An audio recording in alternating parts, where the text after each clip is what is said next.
Sim, senhor. É bom te ver. O lugar vai. E se o homem mais perigoso de Hollywood não fosse um vilão, um magnata, nem um executivo de estúdio com poder de aprovar ou destruir carreiras com apenas uma ligação, mas um comediante? Um homem cujo único armamento era o próprio corpo, sua voz e uma incapacidade neurológica, aparentemente total, de reconhecer o limite entre desempenho e realidade. Um homem que não apenas interpretava personagens, mas os consumia, os habitava, se tornava neles com tamanha intensidade que, ao lado, as pessoas no set às vezes realmente esqueciam com quem estavam lidando, esqueciam que havia uma pessoa por baixo do personagem, esqueciam que o personagem deveria parar quando o diretor dissesse corta. Esse homem é Jim Carrey. E o que ele fez com celebridades, colegas de elenco, diretores, entrevistadores e com toda a engrenagem do circuito promocional de Hollywood, ao longo de uma carreira que hoje já atravessa 4 décadas, é algo que nenhuma aula de atuação jamais ensinou e que nenhum sistema de estúdio conseguiu administrar totalmente.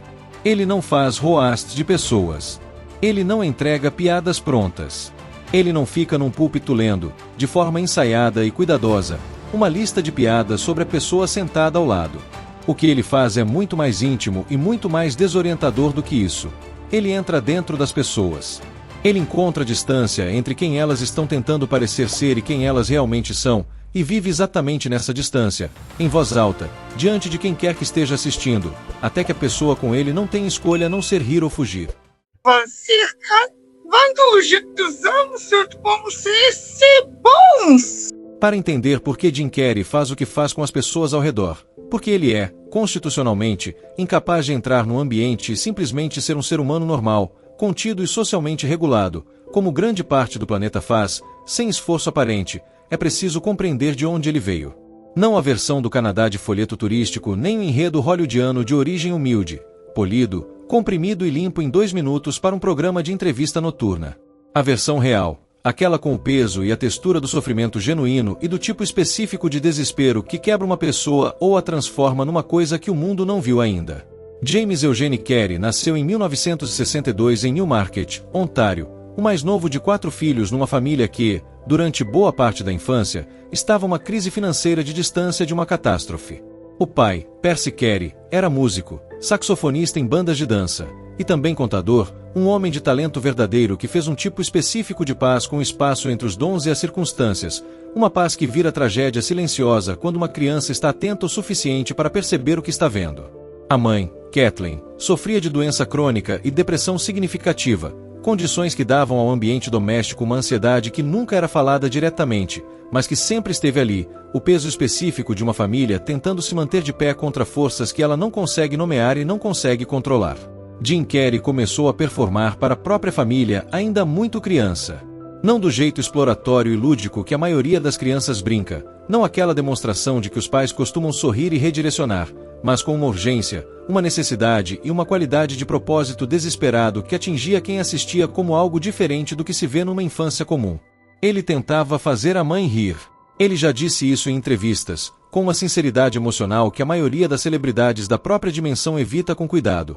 O público original, a apresentação original e o impulso original por trás de tudo o que veio depois eram a necessidade de interromper a dor da mãe com alegria, entrar num ambiente onde a tristeza era o clima dominante e mudar o tempo, através de pura força de performance. Isso não é um hobby. Não é um talento que se cultiva e se desenvolve na escola de teatro. É um mecanismo de sobrevivência, construído no sistema nervoso de uma pessoa numa idade em que o sistema nervoso ainda está sendo formado, quando os padrões estabelecidos não são escolhas conscientes, mas uma arquitetura fundamental. E a arquitetura fundamental não muda só porque as circunstâncias mudaram.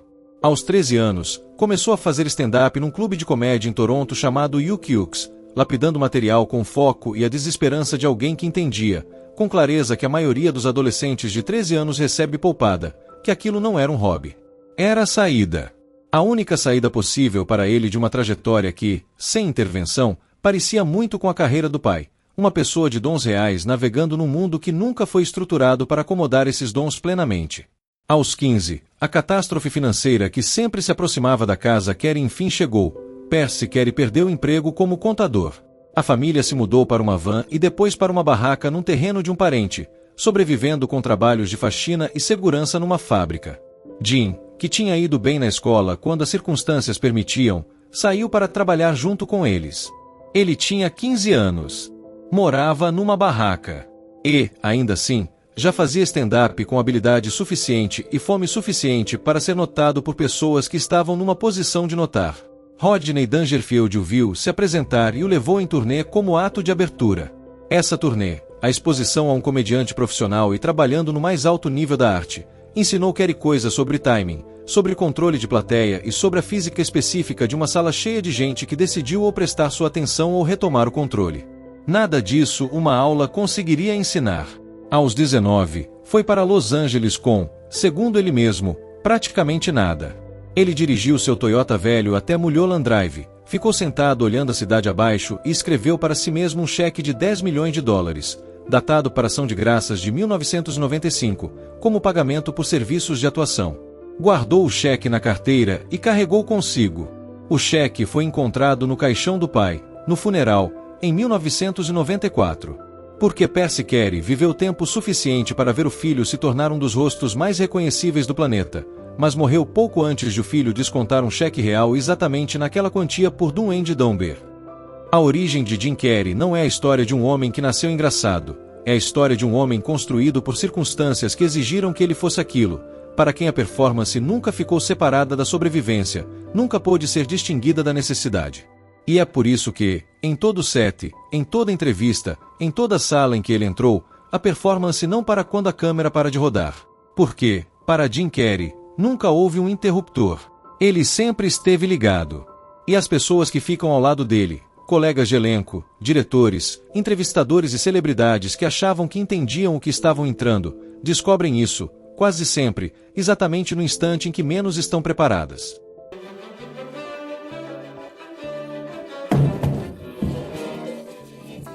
Existe um olhar específico que os atores carregam quando, depois de tempo suficiente fazendo pares com Jim Carrey, começam a entender o que, de fato, aquela experiência envolve. Não é o olhar de alguém se divertindo, embora a diversão esteja frequentemente presente. Não é o olhar de alguém sofrendo, apesar de o sofrimento também aparecer às vezes. É o olhar de quem esteve tempo demais dentro de um furacão de categoria 5 e, por isso, a ideia de tempo calmo virou algo difícil de lembrar. Esse olhar diz, na linguagem que o rosto fala quando as palavras não bastam, eu não estava pronto para isso. Eu achei que entendia o que seria. Eu não entendi o que seria. A produção de The Mask em 1994 é onde essa dinâmica virou lenda. Cameron Diaz, no filme de estreia dela, se viu do outro lado de um homem que decidiu, com compromisso total, que Jim Carrey traz para toda decisão criativa, que o personagem que ele interpretaria não seria um personagem para vestir e tirar entre takes. Stanley Ipkiss e a máscara estariam naquele set continuamente, se misturando entre si e com Jim Carrey de maneiras que o roteiro não conseguia conter e que o diretor não conseguia controlar por completo. Profissionais daquela produção deram entrevistas descrevendo um set que operava num nível de caos controlado que, dependendo de quem você perguntava, era eletrizante criativamente, exaustivo profissionalmente, ou ambos na mesma medida, mudando conforme o dia, a cena e o quanto cada um havia dormido. O que apareceu na tela? A química específica entre Diaz e Carrey que parecia menos dois atores se enfrentando e mais um performer e uma pessoa tentando sobreviver, não foi fabricado. Foi documentado. Depois a produção de Liar Liar em 1997, que exigiu que Jim Carrey passasse a maior parte do tempo do filme num estado de honestidade involuntária, compulsiva, dizendo tudo o que surgisse na cabeça sem o filtro social que a maioria dos seres humanos aplica à fala de forma tão natural e automática quanto respirar. O diretor, Tom Shadyac, descreveu a experiência de trabalhar com Carrey nesse filme como tentar dirigir um desastre natural. Você poderia estabelecer limites, definir o alvo, construir o contexto, e então Jim Carrey tocava na cena e tudo que havia sido planejado era ao mesmo tempo honrado e explodido. Take após take rendia material tecnicamente dentro do que havia sido roteirizado, mas também, em alguma dimensão que o roteiro não poderia ter antecipado, totalmente sem controle. A equipe ria de um jeito constante e tão forte durante as filmagens que precisou criar protocolos para lidar com isso. Pessoas saindo do set para recuperar antes de voltar, engenheiros de som tentando captar áudio limpo enquanto os ombros tremiam. Maura Tierney, que atuou ao lado de Carrey nesse filme, falou da experiência com a carinhosa distância de quem descreve um desastre natural a partir de um lugar seguro. Aquilo era esmagador no momento e vira, Com o tempo e a chegada da segurança, uma das grandes histórias que você conta pelo resto da vida. A relação de Seth mais documentada e mais analisada, dentre todas as de Jim Carrey, é talvez a que ele teve com Tommy Lee Jones durante a produção de Batman Forever em 1995. Jones, que é descrito por todas as versões como um ator sério, disciplinado, profundamente comprometido com seu ofício e com tolerância muito limitada para aquele tipo de improviso que testa limites e provoca caos de fronteira, se viu numa situação que nem a formação nem a experiência tinham preparado. A história, contada, recontada, encontrada em fontes, contestada e, no fim, confirmada nos detalhes essenciais pelo próprio Jim Carrey, é que Jones confrontou Carrey num restaurante durante a produção e disse, com considerável franqueza, que ele realmente o odiava e que a presença de Carrey no set tornava impossível para Jones fazer o trabalho. A resposta de Carrey a essa confrontação, o relato dele, anos depois, numa entrevista com abertura surpreendente, revela algo essencial sobre o jeito como ele processa conflito interpessoal. Ele não ficou defensivo. Não reagiu com retaliação. Pelo que descreveu, ele ficou genuinamente triste com isso. Porque o que a maioria das pessoas interpreta errado sobre Jim Carrey, e que a história de Tommy Lee Jones tende a esconder em vez de esclarecer, é que a performance não é agressão. Não é um jogo de poder, nem uma disputa de domínio profissional, nem uma tentativa de centralizar a si mesmo à custa de todo mundo ao redor. É o único modo de existência que lhe é possível num ambiente criativo. Pedir para Jim Carrey diminuir o ritmo num set é como pedir a um rio para correr mais quieto. A água não sabe como ser imóvel. Nunca soube. Não foi construída para a quietude. Mesmo ontem à noite na minha suíte, quando tentava adormecer, com todos esses barulhos, de repente surgiu. Se os sets são um ambiente em que o efeito de Jim Carrey em outros profissionais é mais documentado, o circuito de entrevistas é onde isso fica mais visível para o público geral, onde pessoas comuns assistindo em casa têm, repetidamente por 4 décadas, a oportunidade de ver jornalistas treinados e apresentadores experientes entrarem em conversas achando que estão preparados, com alarme crescente, descobrirem que não estão. O fenômeno tem uma consistência que, quando você vê exemplos suficientes em sequência, começa a parecer menos um traço de personalidade e mais uma lei física. Algo confiável. Algo que funciona do mesmo jeito toda vez, independentemente de quem seja o entrevistador, de quão experiente ele é ou de quanto ele se preparou. Jornalistas que cobriram conflitos políticos, que sentaram com líderes mundiais e CEOs e com figuras de consequência real no mundo, saíram de entrevistas de 15 minutos com Jim Carrey com um olhar meio perdido, como alguém que saiu de um prédio esperando ser tarde da tarde e, de alguma forma, já era noite. As razões são mais complexas do que parecem à primeira vista. O instinto é classificar o que Carrey faz em entrevistas como bagunçar, como um performer que decidiu que o formato promocional é uma oportunidade de improvisação em vez de troca de informações. Mas não é bem isso. O que ele faz é algo mais precisamente desestabilizador do que o ato de brincar. Ele trata as premissas do formato da entrevista como negociáveis. Ele não apenas falha em responder perguntas, ele responde a partir de um lugar que é, ao mesmo tempo, mais honesto e mais desorientador do que o lugar que a pergunta esperava. Quando um entrevistador pergunta como ele está, ele não diz tudo bem. Ele se engaja com a pergunta como se ela fosse a mais significativa de todas já feitas, como se a resposta honesta exigisse horas e cobrisse território que o formato da entrevista nunca foi desenhado para acomodar. Quando perguntam sobre o processo, ele descreve o próprio processo usando termos que são tecnicamente coerentes e completamente fora do quadro de referência dentro do qual a maioria das entrevistas de atuação acontece. O exemplo mais discutido e mais analisado desse fenômeno é a entrevista dele com Sai Kalovay no Festival de Cinema de Toronto em 2017, durante a promoção do documentário de Indy Andy, The Great Beyond.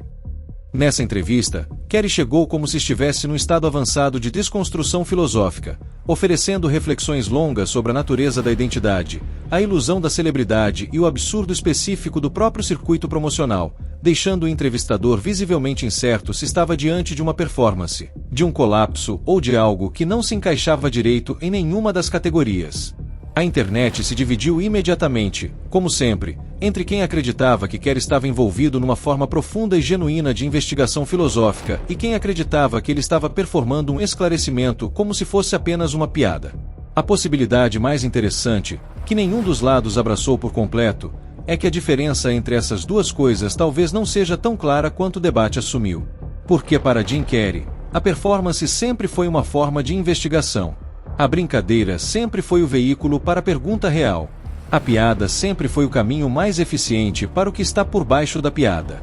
Isso também aparece na entrevista que ele deu com Norm Macdonald no podcast de McDonald, uma conversa entre duas pessoas que compartilham uma relação específica com a construção da comédia que a maioria das pessoas, que não passou 30 anos pensando em outra coisa, não consegue acompanhar totalmente. Essa conversa, que circulou amplamente após a morte de McDonald e que foi analisada e discutida com profundidade por críticos de comédia e comentaristas culturais, mostra aquilo que a entrevista do Tiff apenas sugere. Jim Carrey, em conversa, não está atuando para você. Ele está atuando com você, e a performance fala de algo, e esse algo geralmente é a distância entre o que a situação deveria ser e o que ela realmente é. Celebridades que apareceram no mesmo sofá de talk show que Jim Carrey tiveram sua própria versão dessa experiência. O preparo para a aparição, os pontos de fala cuidadosamente arranjados, a história engraçada do set, o momento de aparente espontaneidade que foi ensaiado 3 vezes com o produtor do segmento. Tudo isso fica irrelevante cerca de 45 segundos depois que Jim Carrey entra no quadro. Porque o que foi planejado passa a competir com o que Jim Carrey decidiu que o momento realmente exige, e o que ele decide que o momento exige quase sempre é mais interessante e impossível de preparar. Sim. E, Jim, como você começaria este filme? Existe uma pergunta sobre a carreira de Jim Carrey que pessoas que acompanham sua trajetória discutem desde pelo menos meados dos anos 1990, e que nunca foi resolvida com total satisfação, e provavelmente nem poderá ser resolvida, porque depende de um conjunto de premissas sobre a natureza da performance e da identidade que as pessoas desse debate quase nunca concordam desde o início. A pergunta é: onde termina a performance e onde começa a pessoa? Ou, colocando de um jeito ainda mais desconfortável, existe uma pessoa por baixo da performance? Existe um Jim Carrey que existe independentemente dos personagens, das vozes, das transformações físicas, do caos improvisado. Alguém acessível do jeito comum como as pessoas acessam outras pessoas, por conversa direta e troca mútua, e pelo contrato social básico entre seres humanos em terreno minimamente compartilhado. Os colegas de Carrey dão respostas diferentes. As pessoas que trabalharam mais de perto com ele, que passaram mais tempo no set e no preparo, e viveram as centenas de pequenas interações profissionais que compõem a textura de uma produção de filme, tendem a descrever algo consistente. Um homem de generosidade notável, de calor humano genuíno, de uma atenção aos outros quase avassaladora. Uma pessoa que lembra, que percebe, que faz membros da equipe se sentirem vistos de um jeito que raramente alguém do tamanho do talento dele incomoda. Mas elas também descrevem a coexistência desse calor com algo mais difícil de acomodar, o fato de que a atenção sempre passa pela performance.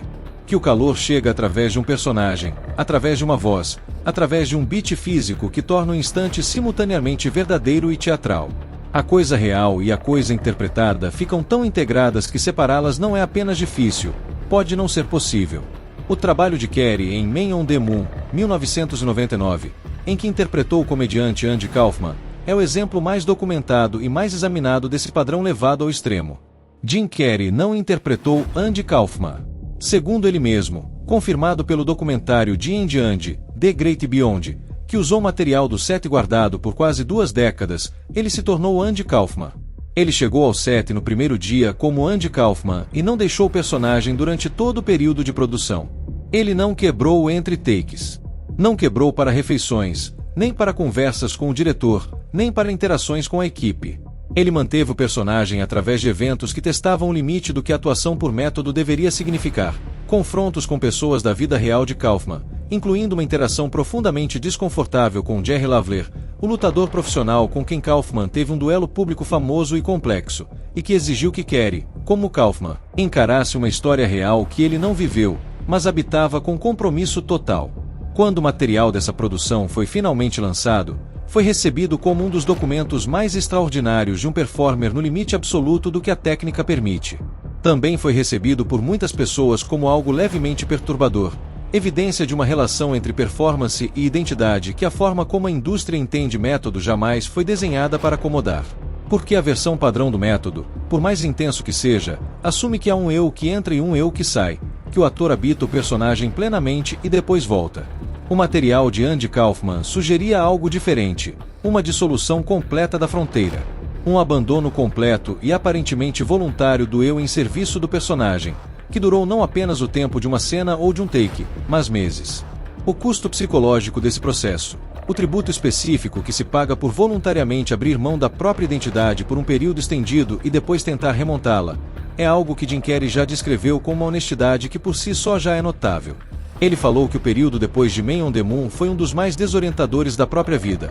Uma incerteza genuína sobre para quem ele estava voltando, sobre se o eu que havia sido colocado de lado ainda estava completamente lá, sobre se a dissolução e a remontagem deixaram tudo exatamente onde deveria estar. Essa sinceridade, a disposição de descrever, em termos específicos, o custo psicológico da própria abordagem ao ofício, é o que separa o debate público sobre Jim Carrey de qualquer conversa sobre quase qualquer outro performer da geração dele. Ele nunca fingiu que o que faz é confortável, seguro ou organizado de forma confortável dentro de limites profissionais. Ele sempre reconheceu que a performance vaza. Que custa? Que a linha entre quem ele é e o que ele faz não é uma linha que dá para desenhar limpa, nem manter com confiabilidade. E as pessoas que ficaram ao lado dele, colegas que não conseguiram manter, entrevistadores que perderam o fio, celebridades que chegaram preparadas e saíram desorientadas, viveram, cada uma à sua maneira, a consequência específica desse vazamento. A performance não fica dentro do quadro. Nunca ficou. E, para melhor ou pior, não vai ficar. O grande Jim Carrey. Há um discurso que Jim Carrey fez na cerimônia de formatura da Maharishi University of Management em 2014, que já foi visto dezenas de milhões de vezes e compartilhado, citado e referenciado de forma tão intensa que, para uma parte relevante da internet, virou a lente principal pela qual a carreira e a persona pública dele são entendidas.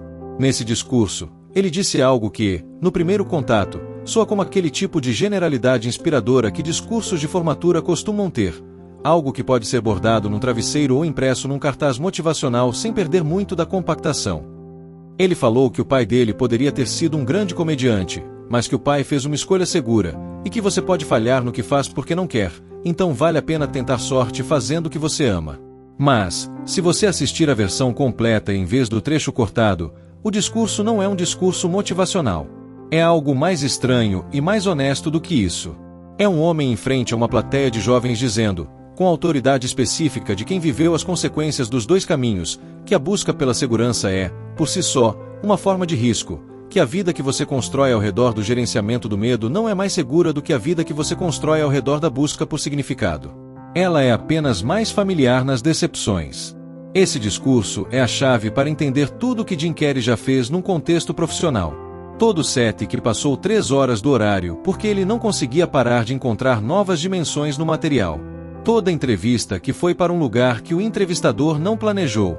Todo encontro com celebridades que deixou a outra pessoa um pouco recalibrada, um pouco menos certa sobre a performance que estava oferecendo e a distância entre essa performance e quem ela realmente era. Ele sempre fez a mesma coisa, sempre encontrando o intervalo entre o eu apresentado e o eu real e vivendo nele, em voz alta, diante de testemunhas, porque é nesse intervalo que ele acredita que a verdade mora. Não a versão confortável. Não a versão processada, empacotada e tornada segura para exibição. A coisa de verdade. A coisa por baixo. Nos anos desde o período mais bem-sucedido comercialmente dele, a fase de meados dos anos 1990 com Ace Ventura, The Mask, Duende Dumber, Batman Forever, Liar Liar, The Truman Show e Man on the Moon, Jim Carrey fez uma série de escolhas que, do ponto de vista de gestão convencional de carreira, parecem puzzle. Ele deu um passo para trás do circuito dos blockbusters justamente nos momentos em que o circuito estava mais disposto a premiá-lo. Ele fez filmes menores, mais estranhos e mais difíceis, que renderam menos dinheiro e mais desconforto criativo, e que receberam reações críticas que iam do elogio genuíno ao total espanto. Na vida pública, ele migrou para a pintura. Obras grandes, intensamente pessoais, muitas vezes confrontadoras, compartilhadas com a mesma falta de distância protetora que caracteriza tudo o que ele faz. Ele se envolveu em comentários públicos filosóficos e políticos com uma franqueza que gerou controvérsias significativas e que, em formas mensuráveis e incontáveis, custou parte do bom humor que décadas de performances queridas haviam acumulado. Ou seja, ele não fez a escolha segura. Não uma vez. Não de um jeito que sugerisse que considerar segurança era a variável principal da decisão. E o efeito dessa recusa consistente, na indústria, nas pessoas que trabalharam com ele, nas celebridades que acabaram orbitando o caminho dele, foi o efeito específico de alguém que decidiu que a performance da normalidade era a única performance que ele não tinha interesse real em entregar. O que ele deu em vez disso? Em 4 décadas de trabalho com algumas das comédias mais amadas já feitas e com alguns dos filmes mais desafiadores e menos comerciais da geração dele, ao longo de centenas de entrevistas, aparições e momentos públicos que, juntos, constituem uma das mais documentadas performances de um eu na história da celebridade. É algo que resiste às categorias que a indústria do entretenimento usa para organizar e administrar talentos. Ele não é um comediante, embora a comédia seja onde ele começou e onde os dons dele ficam mais legíveis para o público mais amplo. Ele não é um ator dramático, embora o drama dele seja uma das atuações mais comprometidas e emocionalmente completas da geração. Ele não é um filósofo nem um artista, embora o envolvimento dele com essas práticas seja real e sério. Ele é algo para o qual a indústria nunca encontrou um rótulo perfeito. Uma pessoa cuja existência pública é, de forma contínua e em tempo real, uma investigação sobre o que significa ser um eu num mundo que vive pedindo que você vire um produto. E as celebridades que foram quebradas pela presença dele, que perderam a compostura, perderam o material preparado, perderam a distância profissional cuidadosamente mantida, não foram quebradas por um brincalhão, por um rouba-cena ou por alguém que não consegue se conter numa cena. Elas foram quebradas pelo contato com alguém mais plenamente presente, mais completamente vivo no instante real, mais disposto a abandonar o mapa e seguir o território do que quase qualquer outra pessoa na sala. Isso é o que quebra as pessoas, não o volume, nem a fisicalidade, nem a improvisação. É a presença. A presença aterrorizante, impossível de administrar e totalmente genuína de alguém que está, de fato, aqui. Ele derrubou mais um caixa eletrônico. Neste caso, ele precisa do seu conselho jurídico. Dissemos no começo que a revelação final atingiria você de um jeito diferente do que você estava esperando. E aqui está, não como um segredo, não como um escândalo e nem como uma informação escondida que alguém tenta manter fora do debate público. Algo mais desconfortável do que qualquer uma dessas coisas. A revelação é que Jim Carrey vem dizendo exatamente quem ele é, com total clareza e sem ambiguidades, durante toda a carreira dele. Não houve mistério. Não houve profundidade escondida que exija escavação. Ele esteve em palcos e diante de câmeras, no meio de sets de entrevista, em sets de filmagem, em cerimônias de formatura, em telas pintadas compartilhadas na internet, e ele disse, em todas as linguagens ao alcance, é assim que eu sou. É assim que isso custa. É assim que se comporta quando uma pessoa decide que a distância entre quem ela é e o que o mundo quer que ela seja não é uma distância que ela vai administrar. Ele repete isso todas as vezes que quebrou um colega de elenco. Todas as vezes que tirou uma entrevista do trilho. Todas as vezes que chegou a um set já dentro de um personagem, quando a produção nem tinha começado a produção de verdade até a segunda-feira. Ele repete isso em cada performance que foi além do que qualquer um planejou, em cada momento improvisado que virou a melhor coisa do filme, em cada encontro com celebridades que deixou a outra pessoa um pouco menos certa sobre a performance que estava oferecendo. A mensagem sempre foi a mesma. Você não precisa fazer isso do jeito que a sala espera. Você não precisa ser a versão de si mesmo mais conveniente para as pessoas ao redor. Você não precisa administrar a distância entre quem você é e o que você está apresentando. Você pode simplesmente ser a coisa inteira, de verdade, diante de quem está assistindo, e deixar as consequências caírem onde tiver que cair. A maioria das pessoas não consegue fazer isso. O custo é alto demais, a incerteza é grande demais e a proteção que vem do eu gerenciado vale demais para abrir mão. Jim Carrey nunca considerou essa proteção valiosa o bastante para ficar agarrado nela. E os colegas que não conseguiram manter, os entrevistadores que perderam o fio, as celebridades que chegaram preparadas e saíram incompletas, eles não foram vítimas de um rouba-cena. Eles foram testemunhas de algo raro, alguém que estava realmente, completamente, sem desculpas, ali. Agora, assine, porque conteúdo independente vive e morre pelo sinal que a sua assinatura envia. Dê like, porque é o jeito mais rápido de ajudar este vídeo a encontrar o público que ele merece. Deixe um super thanks se você quiser investir no que estamos construindo aqui. E se nada disso for possível hoje, comente, diga qual foi o momento de Jim Carrey que sempre ficou com você. Nos vemos no próximo.